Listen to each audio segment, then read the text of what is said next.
Hey, hey! Welcome to the Breakthrough interview series. I am Meg Church. I am a relationship coach and self-sabotage slayer, so I help you get out of your own way. And something that I'm really passionate about, which is why we're doing these interview series, is to dispel the myth that there is such thing as overnight success. It doesn't exist. There's a lot of grit that goes into that. There's a lot of hard work. There's a lot of pain. There's a lot of battles. So I'm bringing on amazing people to share part of their story. And today I have Antonio. Welcome to the show. Hello. Hi, Mary. Tell them who you are first before we go into the battles. What you're passionate about, what you do in the community, whatever you want to share.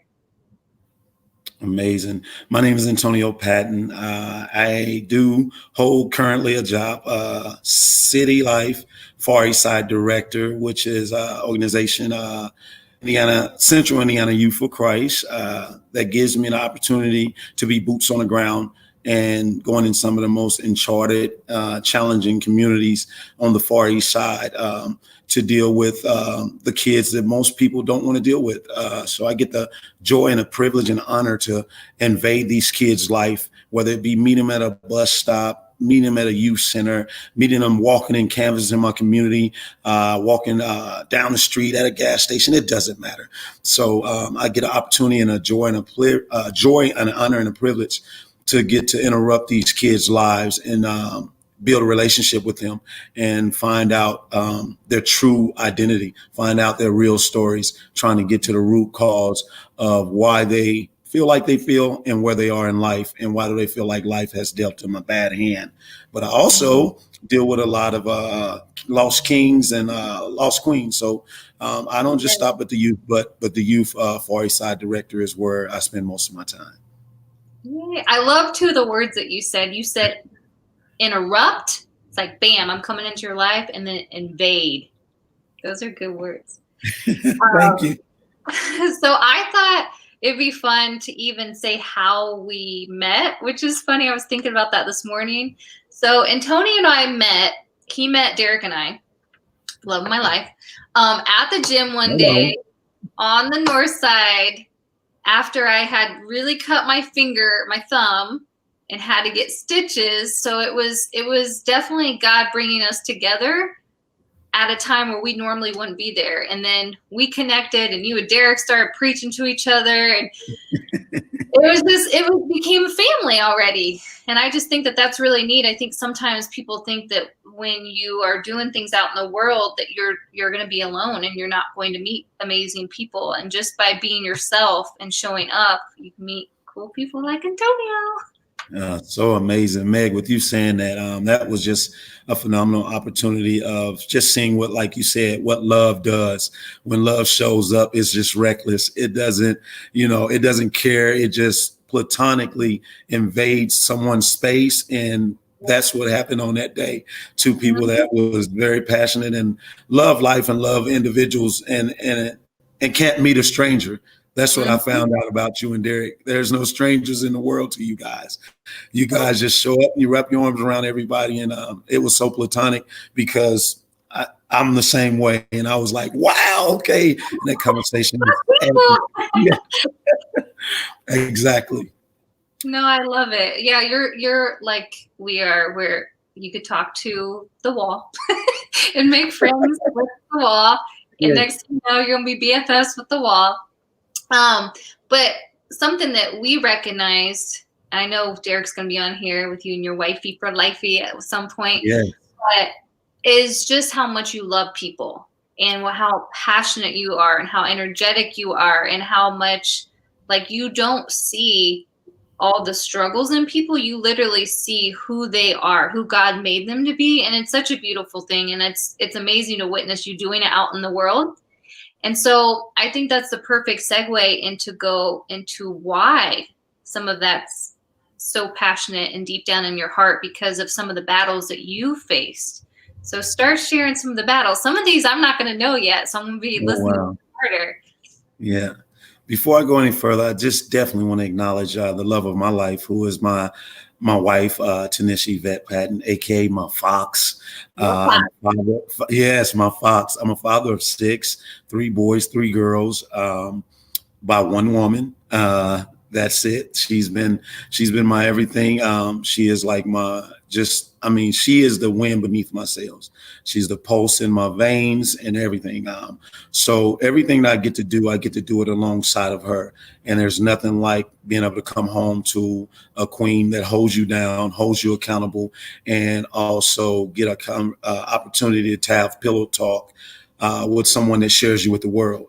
And that it takes a special type of woman to do that, and God created her just for me. So yeah, some of the battles. Let's let Meg and Derek and everyone else in. Never know my father. Grew up in a single parent home where I had a phenomenal mom, and in my younger ages, as being young down to the knees, where you just walking and just barely walking and talking. I did not feel that I needed one because my mom's love was enough. It wasn't until I matured and started needing a father that I realized something was missing. And I always wondered why I wasn't enough for him to return home to. Why wasn't I enough for him to come back and love? So once I started dealing with life and life endeavors, you look for someone to solidify you as a man. And unfortunately, on my way from football practice to home, living in the community I lived in, born and raised on the south side of Chicago, realized once I got older, I was missing my mom, who had left Chicago, and I stayed back thinking that the guy that was there was my dad. It was my sister's dad. Nevertheless, he was a great guy. He treated me well, but he just wasn't my dad.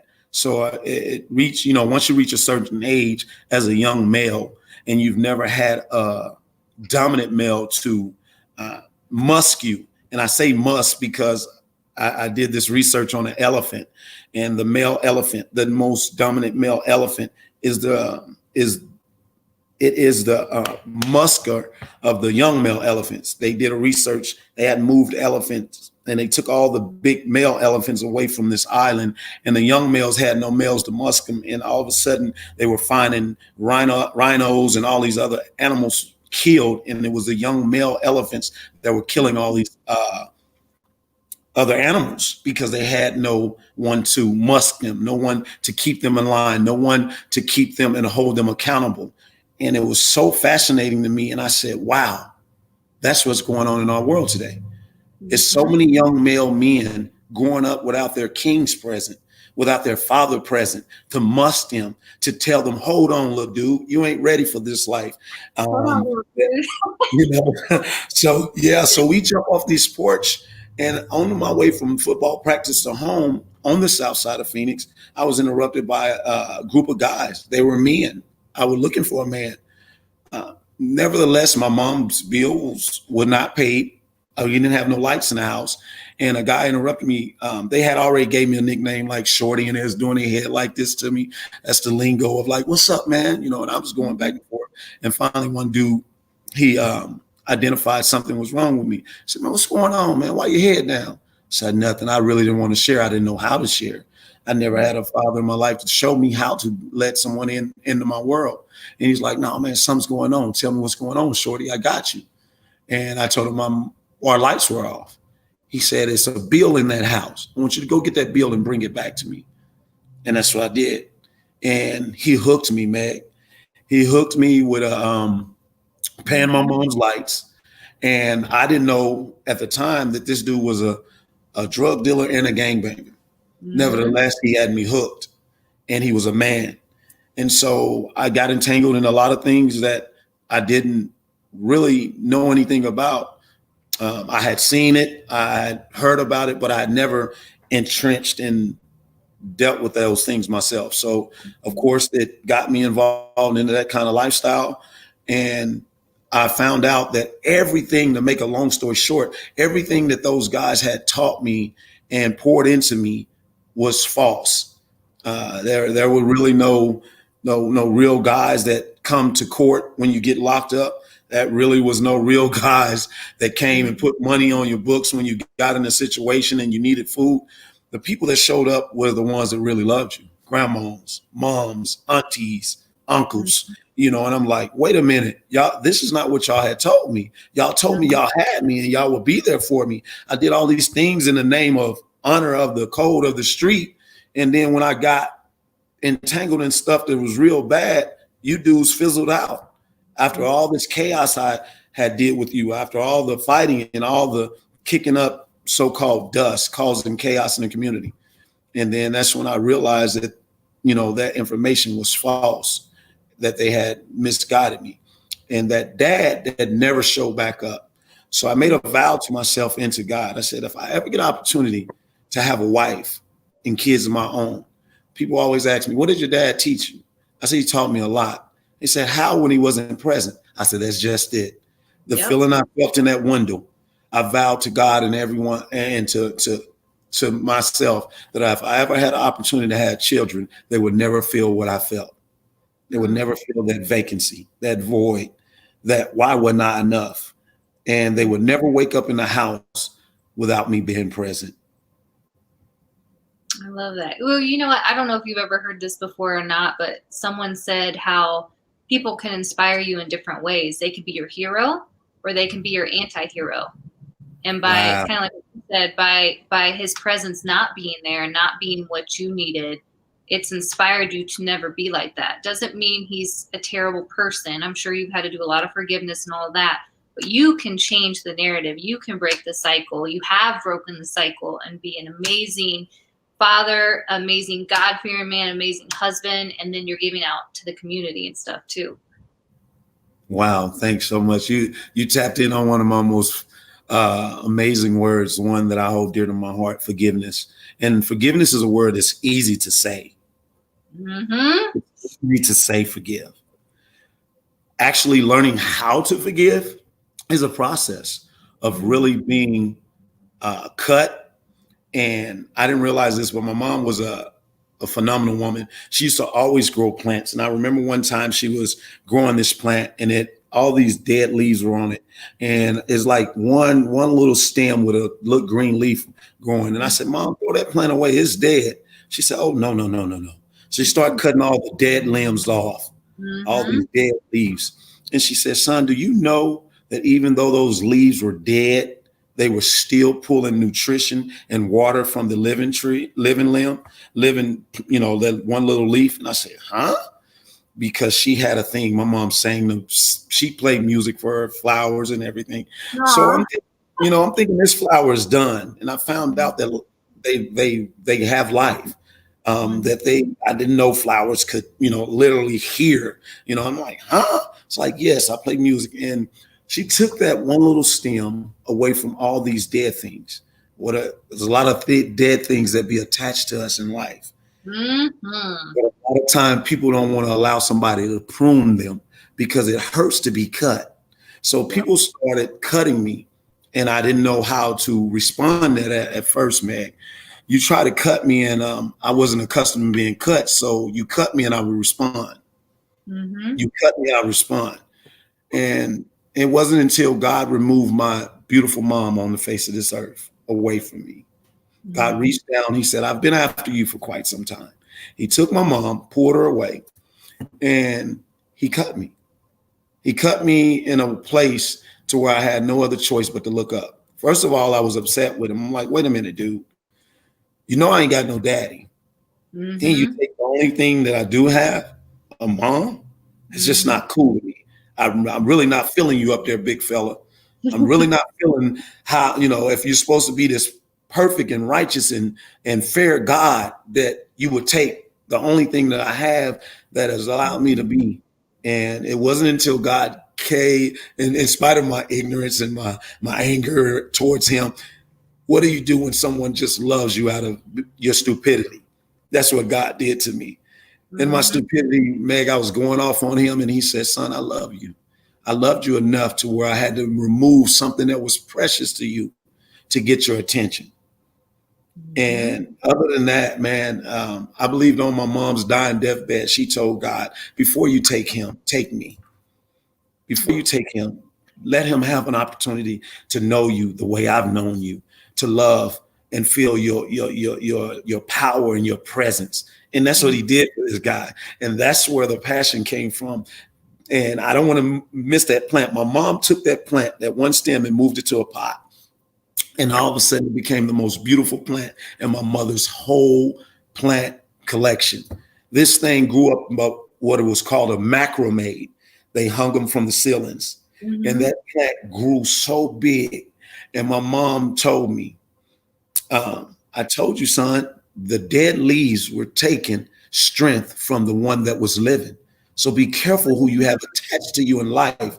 Sometimes you have to cut those things that are dead that's attaching to you, because they're doing more death than ever bringing life to you. They're pulling more energy and more of your strength, more of your joy. And you're wondering why you can't smile, man, because your best friend that you think that's your best friend is taking your smile and turning it upside down, because they're pulling more of your energy and your joy away from you than they're giving.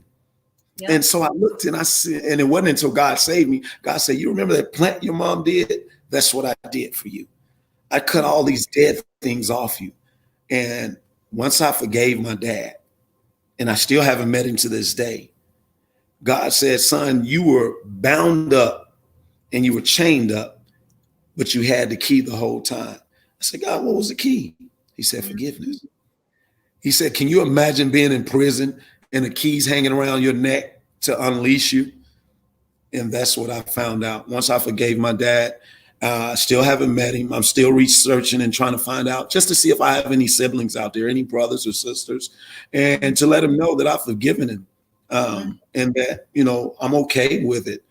That I don't know what your illness was. I don't know why you didn't show up, but God has taught me that sometimes people don't know how to be a father. They know how to go and, you know, make out with a girl, but they don't know how to step up to the plate of responsibility. And that's an illness in itself too. You want to play house, but you don't want the responsibility that comes with the house. Say it louder. Say it louder. So, okay. So when your mom passed away, how many years ago was that? I was 21, 25 years ago. Oh, wow. So then did you meet your wife prior, or was it, I'm trying to figure out timelines. Yeah, was she, my wife. Was she around for all that? Yes, she was. Okay, that's what I thought, but I was like, I don't know. I'm trying to think of years. High school sweetheart. Yeah. So then when you started having your breakthroughs, when you started breaking up with that inner bully, you've said it dealt a lot with forgiveness and the people that you weren't supposed to be hanging around with and all that kind of stuff. How did you break up with that bully, with yourself, the things that were playing and the negativity and the recording of things that maybe have happened in your past or things that were plaguing you, like you said, when you were pruning things off? How did you actually do that? Meg, that is so powerful of a question. I first started dealing with that when I learned to submit underneath someone that had already done it. And one thing as men that we don't like to do is submit to other men. But in order to be a teacher, you first must be taught. And although I don't know who my biological father is, God gave me a replacement. Oh my God. His name is Rodney Beard. Oh my God. I remember I met him. Yes, I do know you met him. I do know you met him sitting right next to Derek. So yeah, I invited you out, and I was so this guy, I can't say enough. Basically, God gave me a replacement. This guy came into my life and he loved me right where I was at. And that is the challenges. Meg, when I met you, you shared a brief portion of your testimony. And I think you probably gave me a fraction of 10% of your testimony. And that broke me because I could feel your pain. When people love and they don't meet a stranger, like we met at a workout facility. And I don't think neither one of us got an ounce of workout in because we were gone off We the worked our conversation. mouths out. Oh my God. That conversation was so platonic. And for me to look at someone as beautiful as yourself and to hear a fraction Mhm. of what you were going through and dealing with, I'm like, how can she even, how? And that's when God began to let me know that it's not just exterior, it's internal. You know, as beautiful as you will look externally to me, God says you never know what's going on internally. You know, Mhm. so if their internal beauty don't match their outer beauty, someone has to dive in there. And I allowed that guy, Rodney Beard, to dive inside of me, and he loved me through flaws and all. And that's the challenge as being ambassadors of Christ, that we must learn how to do well. Meg, when you share your good, your bad, your ugly, and your nasty with someone, the most catastrophic thing that could happen is when you trust someone with your gut wrenching ugliness, and they take it and they plaster it on billboards and laugh at you and tell the world, guess what Meg is going through? Guess how she's this, she's that. And this was someone you trusted and endeared and hold dear to your heart. So Mhm. not only does that set you back even further, it puts up walls for the next person that may be the right person to come in. You're like, oh, no, no, no, no, no. I wouldn't dare share my good, my Yep. bad, my ugly, and the nasty with anyone ever again. Yep. Well, that's what happened to me. And Rodney got around me, and he just started loving me, loving me, loving me. And I was sitting at a bus stop, Meg, contemplating leaving church Mhm. because I walked into church, and church did not look like what I had read in the Bible. Mhm. And so once I said I got people hurt inside of a church, I fought at the church for what people were doing in my immaturity. I Mhm. called it church hurt when really it wasn't church hurt. It was people hurt. But Yep. sometimes the people that hurt you, if they hold a certain title and position, then we deem the hurt greater because of the position and the title that they have. And Mhm. I'm sitting at this bus stop saying, you know what, I'm about to go back to gang banging and drug dealing because the church looks the same to me. It Yep. had got that ugly. And so all of a sudden, this phone rings and it's Rodney Beard. I've not talked to this guy in about a year. Um, he first of all, he says, son. I'm like, son? Boy, I ain't your son. Well, no, this is what I'm thinking. I ain't your son Mhm. calling me. And all of a sudden, he said, God told me to call you. And I want to let you know you're not going to go back to drug dealing. You're not going to go back to gang banging. And I'm looking around, and this is when I knew the prophetic was real. I was like, whoa, I had not shared this with anyone. Nobody knew. So I'm looking around at the bus stop like, man, is somebody out here, tapping into my mind? Yes. And Jesus said, yeah, I know all your thoughts. It's no human that's tapping into your mind. It's only me. I'm the only God that's righteous and holy that can hear your thoughts. I can hear your thoughts from afar off, thoughts that haven't even came to your brain molecules for you to comprehend yet. I hear those. And so while I heard them afar off, I set up and I dwelled inside this veil named Rodney Beard.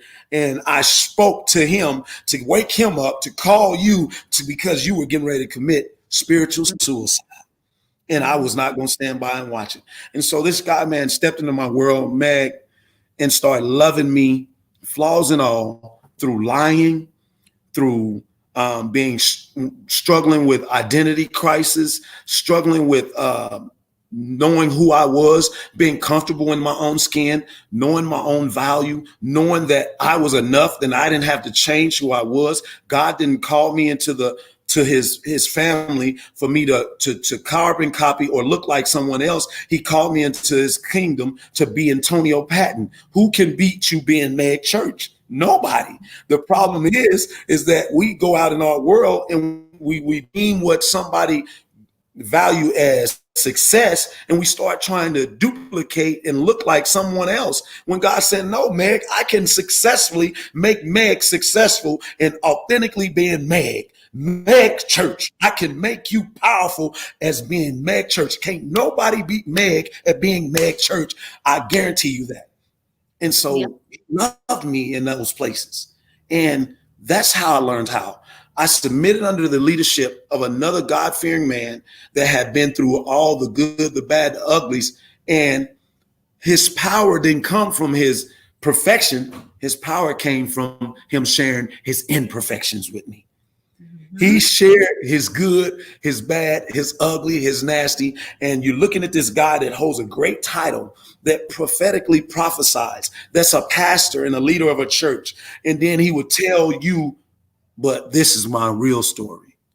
I'm like, whoa, you deem this guy like you wouldn't believe this guy was sharing this stuff with me. I'm like, whoa. But that's where I was able to open up, because he shared his good, his bad, his ugly. And I'm like, whoa, I wouldn't have thought in a million years this guy had any of this inside of him. I couldn't, because I couldn't see past the power of propheticness. I couldn't see past the power of how he smiled, how he loved his wife and this and that. But he grew to love his wife and be the best husband to his wife through the mistakes that he took his wife through the shortcomings that he had with his wife, when he allowed his wife. And so I bear those same scars. I had those. He did that too at that service that we went to. You know, he shared some of the struggles Yes. as far as moving up in the pastor world, and then making sure his family was good. And sometimes that wasn't always there, and he had to like humble himself and stuff. So without knowing him really well, but being at that one service, I was like, wow. Yes. And that's why I can't wait till Derek go on this men's retreat with me. I must take him away from you for about 7 days. God knows I can't wait, because it's an experience that I do not try to justify or put any expectations on. The only thing I tell people when I invite them is you have to experience it. Because one thing God don't need is for you to co-sign for how good he is. God don't need nobody to co-sign on how good and how awesome he is. I'm looking at Meg Church, the revived Meg Church from when I met in LA Fitness. And I know the internal Meg is starting to look just like what I see on the outside. How do I know? Because you get up and you do this, and I follow you on Facebook, and I see you doing it with so many people. Not only are you sharing, you wanting people to platonically get what you're getting inside now. And that's what wakes you up and allows you to perk up, and you're excited because you're getting ready to invade and interrupt somebody's life on a live platform that God has given to you, and you're willing to share, and you're willing to invite us on and allow us to share. And so I am honored, and I am too excited to be, selected by yourself to be a part of what God is doing in your life today. Absolutely. I love how your gift, like I always say, your gift will make room for you. And I think as you go through the struggles, instead of, well, first off, there is a way to do that where you're not blasting all your struggles while you're in like the deep end, barely trying to get through them. You got to kind of wait and get through, but you also have to make sure things are good. Like, let's say it's something with your family or something with your wife. Like, you got to talk and make sure it's good before you start sharing. Because sometimes people overshare, and then that can cause problems and stuff. But when you're trying to teach people, examples, personal examples and stories, even though sometimes it's like embarrassing and shameful, or things that you're like, oh, those are those things that can truly help someone. And That's it's right. like that fine line sometimes where you're like, oh, is this really going to help someone? Or, you know what I mean? Like, I don't know if you feel like this, but sometimes for me, it took a long time to be able to share certain aspects of my life that were shameful and things that were embarrassing and things that I felt like, man, I don't know. But when I started sharing those things, it made people see me in a different way, and they made them trust me more than had I been, trying to portray this perfect, ideal version of me, which is not. No one has that. So when you can share and it's okay within your family, your partner, all those kind of things can do wonders, just like it did for you, just like it did for me. And I told you before we even started, people need to hear the battles. That's where breakthrough comes in. Sometimes you just instill that little bit of faith, that little bit of hope, like just give it one more chance. Let God do something around you. And like what you were saying, the pruning process hurts. It hurts. It does not feel good. I swear, for No. me personally, this whole past year has been a major, there's been so amazing things, but there has been some pruning. And I'm like, no, not that limb. Don't do that one. I need that one. Yeah. You know? Yes. So how do you work through that? How do you deal with the pain of knowing it's going to get better versus staying stuck with things that are no longer serving you? Yeah. In the beginning, it's a very it's a challenge in the beginning. I believe the more that God prunes you, whether it be God prunes you in so many ways. You wouldn't believe how he's so awesome, because sometimes you wonder why out of everybody, Meg, you'll go out and you'll be at a club atmosphere and you and your girls are just having a good night. And out of 7 girls, some homeless woman or some homeless man comes up to you. They may even be intoxicated, but they look right in your eye, retina to retina, and just tell you, Meg, you don't belong here. Like, why me? It's 6 other girls. Why'd you pick me? Because God had already told you, and you were rebelling from what God was sharing with you, and you was running from it. You don't want to be what God is telling you to be. You want to party. I want to live my life. I want to be Meg Church, the party girl, or Antonio Patton, the dude that's going to be on the block hanging with the fellas. God, I'll get with you when I'm like 60, 70, and then I'll do Jesus. Let me have my young life, but no, what happens when God starts tapping on you as soon as you come out your mom's womb? Like, wait, there's so many things to do out here. Because what people lied to me about, Meg, was they told me that sin wasn't fun. And they lied. Sin is full of fun. It's nothing but fun in sin. But what you should have told me is sin is fun, but it comes with a price. Yes. It comes at a price. Mm-hmm. Tell me the truth. Tell me sin is so fun. It's going to be glimmery. It's going to be shiny. It's going to want to draw you, but it's a cul-de-sac. It has no outlet. It's a dead end road. It gets you there, keeps you there. Why? Because it wants to kill and destroy everything that God wants to do inside and out of you. It don't want to see Meg come from being, challenged, and it don't want Meg to come from being in prison. It don't want me to know and forgive my father. It don't never want to let me out of gang banging and drug dealing. It wants me to drug deal and gang bang and take as many lives as I could and cripple as many lives as I could until it then kills me. Mm-hmm. And so I leave a legacy of negativity all the days of my life. That's what it was after. But God said, not so. He blocked it, put his hands up, and he said, hey, you can touch everything around Antonio except his life. Now I have intel on the adversary's camp. I've did it. I've been there, and it allows me to invade these young men's life. Right now, I got 4 young men in my back room. And so breakfast is like 24 of 18 carton eggs, steaks, chicken, sausage, cinnamon rolls, orange juice, and those are the things that bait them to eat, that allow them to eat. But Meg, I get inside these young men's life that don't have fathers. Mm-hmm. They don't have dads. Who can relate? Me. Mm-hmm. So in that relatedness, what am I trying to do? I'm trying to give them this antidote that took me to become an adult to get it. I'm trying to give it to them while they're adolescents. Because if they learn how to forgive their dads now, and forgive them now, can you imagine what they will be as God takes them on? So if you learn how to forgive at 15, 16, 17, 18, and you sincerely know how to, like, man, I forgave my dad. And they're like, man, I would never forgive my dad. Well, hey, I'm going to tell you this. That's not going to be healthy for you, because if you don't, the Bible says if you don't forgive, you can't be forgiven. And a lot of people say, well, I forgive you because I got to. No, I don't want you to forgive me because you got to. Forgive me because you want to. You desire to.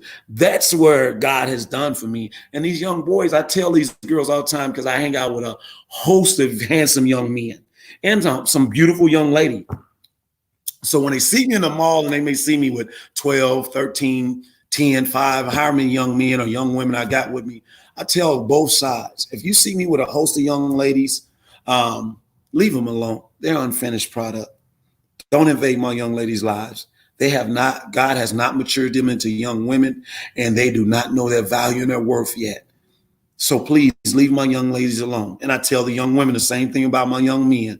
They are not men yet. Please leave them alone. I know they're handsome. I know they look good. I know they got the swag going. I know. But leave them alone. They're unfinished product. They're going to leave you. They're going to hurt you because all they know how to do is do what social media has taught them how to do. Mm-hmm. Because a lot of them don't have fathers. Well, and I think that's the beautiful thing that, you're taking men that you're so passionate about and you're raising them to be God-fearing men that aren't going to do those things. Or if they do, they're going to know how to get back to their roots of their faith to not keep doing that to women. And then the same thing with women. You're teaching them how to be loved, how to have their self-worth, yes, how to not deal with like things of the world that are seen as popular and whatever. And you're really trying to grow them in that area so that they don't have some of the same mistakes. And I think that that's the thing, that when you're passionate about something, you don't want people to go through the same thing you do. And you also want to speed it up so it doesn't take them this long amount of time to get the lesson that you're like, I'm going to give you 15 years of your life, like that I had to go through and try to figure out and like just tread water to stay above. Yes. I'm giving this gift to you because time is the only thing that you can't get back. So it's a beautiful thing. So much. Yes. I want you to be the Michael Phelps in that water. I want you to know how to go and navigate through that water like a guy that won like 10 Olympic gold medals in no time. I want you to feel like a dolphin in that water, navigate through it well, know it well. As like you said, we were just dogged pedaling, catching cramps, and all of a sudden somebody threw a life thing out there. I'm like, thank you, Jesus. And you just held on and pulled you to shore. Mm-hmm. It's nothing like throwing somebody out there in the middle of the water and they enjoy it. Dolphins enjoy the ocean. They jump up, they fade back. They like, oh, I know how to navigate through this. And that's what we're trying to do. We're trying to give them everything that they need early in their back belt. Hey, take your utility belt and hold on, because in that belt is tools for you to navigate through life. What is that tool? All of a sudden you're at a game and there's 20 guys talking about doing the wrong thing. And that tool belt you can pull out. This is what Mr. Patton said, be a leader. All right, y'all, I'll catch up with y'all tomorrow. I'm not going to go. God forbid if you got the big thing in the utility belt, boom, and you take the lead. Be like, hey, fellas, we all should not even go there. Ain't nothing over there but trouble. Let's all head over to the house, grab something to eat, and watch some old film on what we need to do for next game. That's amazing. It's one thing, I would want that second option, for that guy to take the lead and tell all 20 of them, no, let's go this way. And all 20 listen. Versus, having to be the one, because sometimes you don't have the courage to talk to all 12. So you save yourself. But I want that big one. I tell people all the time, it's revelation, everything if you look for it. God took simple things like Disney cartoons to show me what unity looked like. Bugs Life taught me that the fear the grasshoppers had on the ants was as simple as that. We have to scare them into terror to keep them separated, because if they ever came into the mindset to know the power they possess as they come together, they will take over us. But as long as we pump fear in them and scare them and do them like the simple cartoon is Bugs Life, they'll never know their power. And that's what they do. They throw little things out there to our youth, and our youth feel like they have to. Our girls want likes on. I've literally seen videos where a girl will put up something and they don't get nothing but 40, 50 likes. And like, oh, they'll take it down. They'll take off more clothes. They'll dance more provocative. Oh, 700, 800 likes. Oh, that's what they want. I'm going to give them more. Wait a minute, queen. Wait a minute. Stop. Time out. Who told you that you had to show the world your body? That is sacred. That is sacred. That's to be for some king that God is tailor making over here for just you. You don't have to do that. You're more than that. But this is what society is saying. They're force feeding it through our TV shows, through our phones, and I literally got this thing off of Netflix that I just watched, The Dilemma on what is it? Social media, like all these big time. I haven't seen it yet, but I've heard about it. You gotta watch it. You gotta watch Meg. So all these people have basically released trade secrets because these are the people that helped invent Facebook, Twitter, Instagram, Snap. All these people have came and said, this was set up to be something good, and it's got a lot of good traits to it. But through money, corruption, it has turned into this. And we're here to expose it. And one guy said, it is, if we don't get a hold to it, it is literally our next civil war. That is catastrophic to hear. Wait till you watch it. I'm not, but yeah. So that like you said, this is what I get an opportunity to do, and I'm so grateful and blessed that I'm a part of you and Derek's life, that we met and we get to do life well, because you're going to see me out there, and I can't wait to be able to bring the kids and the young men and young girls God has allowed me to meet, to hear from you and Derek, because it's so much that you guys offer, and you guys, how y'all buffer and bump off of one another. And I sit and listen to y'all a lot of times. Like, I might not be there on the live, but I always go back when y'all are together, and whether it's in a car or you're sitting in the house and y'all giving it, it's just like, like bam, bam. Oh yeah. And it's like when you thinking about something, he answers, and vice versa. I'm like, wow, that is platonic in itself. And I love it. I love when it's a platonic love for one another, and also a challenging platonic love that challenges him to be the best Derek, that challenges you to be the best Meg. And I love the fact that you guys don't always agree, because it allows for growth. Oh, it allows for growth. People always think because you're husband and wife, you always have to agree. No, sometimes God is going to reveal to Derek through Meg that, Derek, you were wrong, and vice versa. Why? That's how you get the best Derek. God took Meg to convict Derek that, Derek, you're wrong. Nope, that's not the way it is. That's not right. And then Derek might not get it in that moment, because we as men, whoa, don't challenge me. I'm the man. So God has to trust that in us and realize that, don't just see Meg as my wife. She's also an ambassador and a mouthpiece for Christ that could be convicting me at this very moment. So we can't become so common with our lovers that we fail to realize that our lovers are also our greatest teachers. When we get past get past that. We have to do that. The whole coaching aspect from your loved one sometimes can sting a little more when it's done out of love. And I feel like it's not something you can even digest in that moment. For me, I don't know about you, but it's something that you literally digest overnight, and then you wake up and you're like, yeah, that's the area of growth I need. Or you're like, darn it. But I also show you, it's like, like I can be a better version of myself, a more Proverbs 31 woman of myself, if I let him go and listen to him. That virtuous woman.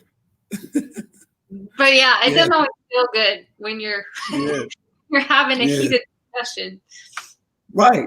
But you find yourself crawling back, whether you're crawling in bed with breakfast in bed for him or her, like, hey, honey, you were right, I was wrong. Here's my token of apology, and let's kiss and make up. And that is phenomenal in itself. Because my wife, man, you talking, like you said, I'll go further. It hurts more when my wife convicts me than anybody else, because her sword tends to have a longer reach. It's just like goes in you, out your back and back out. My gosh, I could have took that cut from somebody else, but babe, don't do that. Don't cut me. And God's like, no, she's not your babe right now. She's my ambassador. Yep. Don't just see her as babe all the time or your fox. Because right now I'm trying to kill more of you to get you to be the best you can be for the sake of the kingdom. And that's what we all have to do. So humility is a huge word and a huge part of my life. When God gives me an opportunity to do what I do in the community with these youth, We get our opportunity to feed our Far East Side residents, and we do what is called knock and drop, to where we feed about 300 to 500 residents every week through this pandemic, because unfortunately everybody is not in a position to go to the refrigerator and get something to eat. But in that, I always tell my young men and women, today we're given a box. Don't never forget that tomorrow we may be receiving one. And that's what keeps you humble. That's what keeps you grounded.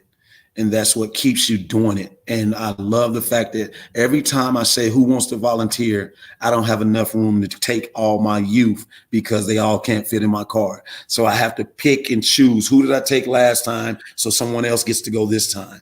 And I love that about my youth. I love that about the young men and women that I come into their lives, that when I say, hey, I need some people to deliver about 400 or 500 boxes a day.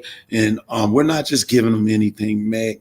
One thing about passion and love is we seek out the real food that we will want in our refrigerators, that we will want in our cupboard. So we put our heart and our soul, and when we're giving people food, that we think about those that may be diabetics, we think about those that may not eat pork. So we try to have a box that covers all that. A lot of people say, well, beggars can't be choosers. No, beggars, I'm not making them beggars. I'm just making them recipients that's receiving a blessing today, and who's receiving today will pass it on tomorrow.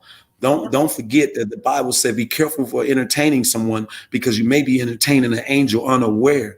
So when you go and bless someone, that one person you're blessing may not even be in need of the food, but may be the lifeline to you to give more food. Just hiding themselves, like that show. That show you used to watch, what is it called? Like something Boss, when a boss would fake like they was homeless and they were really there. Yeah, undercover bosses, like here I am, a billionaire, a millionaire. You don't know who I am. And I may even take on the facade of a homeless man or a homeless woman just to see how you treat me, just to see how you receive me. And I may intentionally smell bad and look bad just to see if you can get past my odor and get past my look to give me what I need. And what do I need? Love. Just give me a little bit of love. Will you love me right here? Musty and all, breath smelling like alcohol. Can you love me now? Mm-hmm. Am I worthy enough to come and get in your car, Meg, and take me down and get me an Egg McMuffin like you would do your girlfriend if she was hungry? Absolutely. Absolutely. Now, is Meg going to put a man in there? Probably not, because unfortunately in this crazy world we got, that people might try to overpower you and take advantage of you. But if my friend, my buddy, my road dog, Derek, is with me, you can get in because he's going to protect me. You can get in because I guarantee you he'll turn this car over about me. So yeah, you can go and we'll feed you. Not only will we feed you, Derek's probably going to say, Meg, let's take him to Walmart. Let's get him some clothes. Let's get him some deodorant. And Meg might then say, okay, Derek, we've done that. How's he going to wash up? Let's get him a hotel room for the night. Matter of fact, let's pay it up for 4 or 5 days. And there it is. And then all of a sudden this guy comes out and say, I don't know where y'all came from. I'm not homeless. I'm related to Donald. I'm related to Warren Buffett. I'm related to Donald Trump, the millionaire. And I didn't know that y'all were going to treat me like this. How can I get involved? How can I invest in what you guys do? That's not why we do it, to receive a millionaire, but be careful, because you never know who you're entertaining, who you're dealing with. So you treat every homeless man and every homeless woman like a millionaire or billionaire, because that's how you want to be treated if you were in their shoes. Yeah. I just love you. Your heart is so big. You always tell people loving you to life. That's exactly what you do. Yes. What would you like to leave everybody with before we get off of here? Because if not, we're going to go I love you so much. I love Derek so much. Thank you for having me on. What I would leave is what God imputed on me May 29th, 2020, when this world, we all faced something that we never thought we would be facing. We faced it. We were forced to face. We were forced to be faced with racial profiling and injustice, systemic racism and injustice, a pandemic all over our world. And as I was sitting at the Alexander on my anniversary with my beautiful queen, my fox, I asked her, I said, God is poking on me, honey. Can you please give me about an hour of your time? Because I'll be honest, I was on my anniversary. She's always looking bad, but she was looking extra bad. And I was like, God, can I kind of hang out with my wife for the anniversary and get with you later? Like, get with you like maybe Monday after the anniversary celebration is over. But God was like, no, I'm talking to you right now. And I've got a wife that told me, boy, don't you ever ask me for God's time. When God speaks to you, go, you obey. And that's the kind of wife I have. And so I went and I sit down at the Alexander on the foyer outside. And that's when God began to speak to me. What drives out hate but love? And if I had to leave something, I would leave those things that God spoke to me: love over hate, light over darkness, faith over fear, unity over division, Jesus Christ over everything. That's what I would leave. Those are the 5 elements that allow us. Yeah, So those are it. Well, thank you so much for being on, guys. Connect with him, follow him. He's doing amazing things in the community. I'm gonna have he and his wife on. Derek and I are gonna. It's gonna be like a couples interview. We can just have fun while we're talking and stuff. So look forward to that. And guys, until next time, look for and dig into your breakthrough. We love you. Bye. Love you, Mary. Thank you. Self-sabotage. Woo!